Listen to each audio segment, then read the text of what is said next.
Right, moving on Amazing.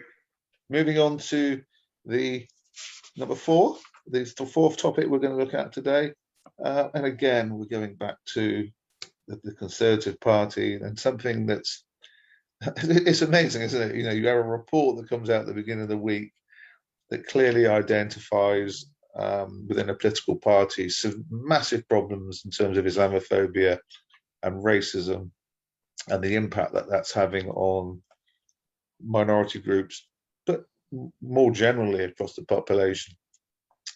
And something like that you would hope would hang around and linger, and the government would respond, and the government would say, we've been promised we will do everything we can to make it better, and we appreciate we've made mistakes in the past. 24 hours later, of course, Dominic Cumming comes on the scene, and it's like it never happened. It was never published.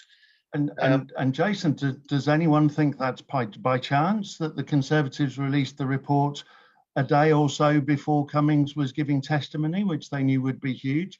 I mean, they chose clearly to release the report that says there's a massive Islamophobia problem within the ranks of the Conservative Party. You know, huge levels of racism. And they chose to release that, not that it made the kind of news headlines that it should have done, because it didn't. But even then, they chose to release that a day or so before Cummings does his thing. So they knew that the Islamophobia report thing would get buried within 24 hours. Shocking, really. But I mean, yes, the report itself, even though there were concerns about who actually was carrying out the report and the sort of study into it, and that they wouldn't be rigorous or critical enough. There was certainly enough in the report to suggest that, well, to make it very, not to suggest, to make it very clear with evidence that the Conservative Party have a huge problem with racism, and in particular Islamophobia, anti-Muslim. I mean, I'm not sure I like the phrase Islamophobia. I tend to call it, what I see is anti-Muslim hate, anti-Muslim hatred. That's what it should really be called. It should be called out for what it is. I'm not sure everyone understands what Islamophobia means. It's not a phobia. It's vocalizing anti-Muslim hatred. It's racism. That's what it is. Yeah. And unfortunately, Islamophobia or anti-Muslim hate, or whatever label we want to attach, appears to be within the pecking order of British society less important than other forms of racism. So it's almost as if we've identified within our societies and communities a specific group of people who deserve it, whereas in terms of the pecking order, of course, there's other groups of people who we perceive to be beyond reproach. If you're going to have a proper critical analysis of religion, faith, belief systems, there should be no continuum of importance. There should be no hierarchy. There should purely be an open and free discussion that's informed in relation to them all.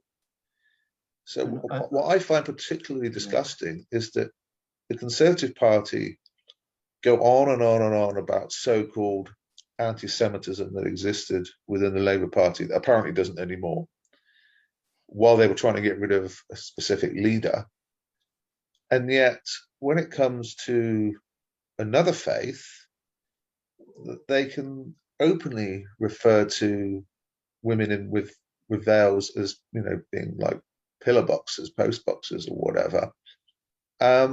And yet, when the report writes it, they don't say this is outrageous, this is racist. They just talk about the negative impact that it's likely to have upon certain minority groups. Of course, it's going to have a negative impact if you're referring to them in such derogatory ways. And the other thing as well that's really, really important to get across is it's not just Boris Johnson at the top who's being a vile racist. It's hundreds of cases of councillors and Tory party members who have been either identified or they've been investigated. In some cases, they've been suspended. And yet, when the media turns its head, they're brought back into the party.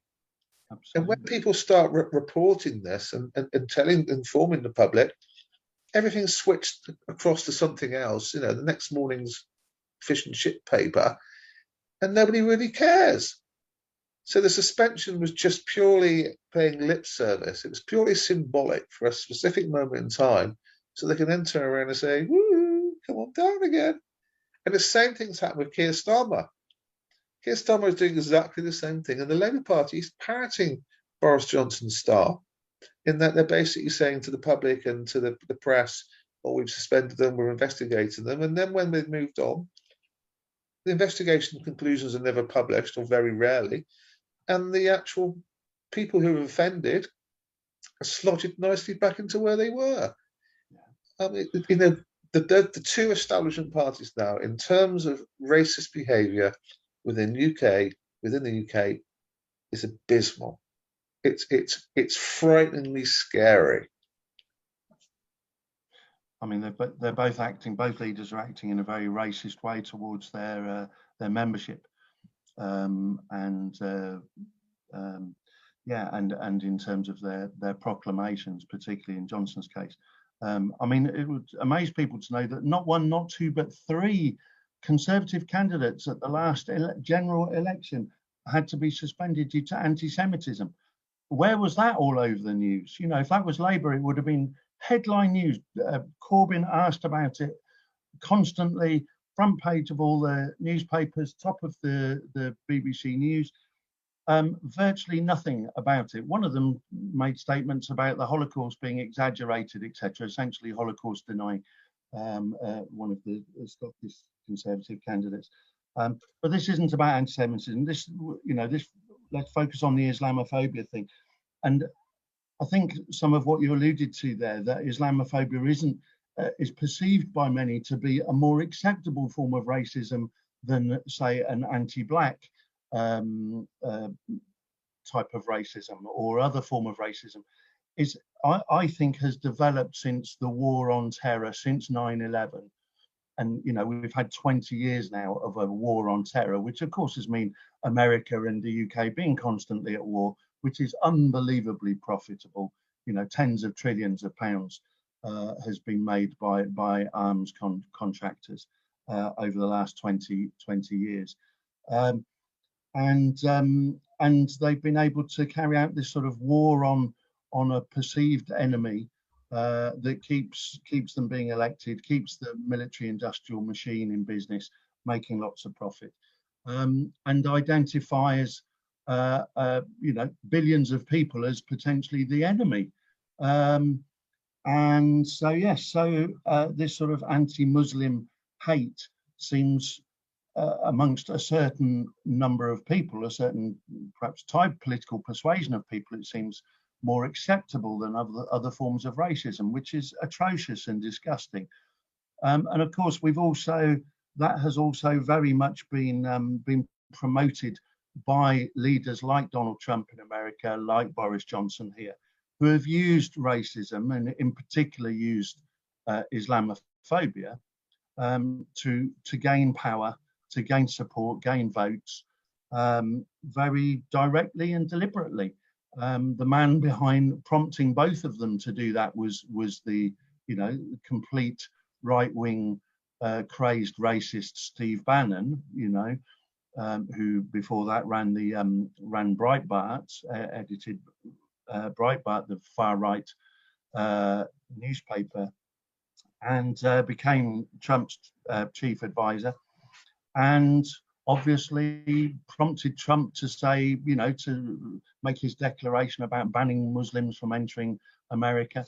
And we later found out that, the weekend that Johnson was writing his Telegraph column where he wrote about Muslims wearing the burqa, compared them to bank robbers and letterboxes, we later discovered when there was a documentary on Steve Bannon that Bannon was spending that weekend texting back and forth with Johnson about what he was writing. So Bannon has obviously said, yeah, you want to gain a load of support, say something disgustingly racist against Muslims. and you'll get a load of support from the far right. It's utterly despicable, you know, that these far right strategists influence our politicians, who in turn influence, you know, and together with the billionaires media, who fill our front pages with anti-immigrant and Islamophobic headlines, influence the public to believe Islamophobia and racism is in any way acceptable. It's a shocking state of affairs. It's very sad. It must be challenged. We must all stand up. Islamophobia is exactly the same and just as bad as any other form of racism. We have to stand up to it, stamp it out. Our forebearers fought against the extreme racism of Nazism and fascism in the Second World War. They didn't lay down their lives for nothing for us to allow it to come to the fore now. We have to stand up against it. Say, no, this generation is going to stand up against racism and fascism. We won't be lulled into it by our politicians and our billionaire media. No, we don't accept that. And that leads us perfectly. Thank you, Tom.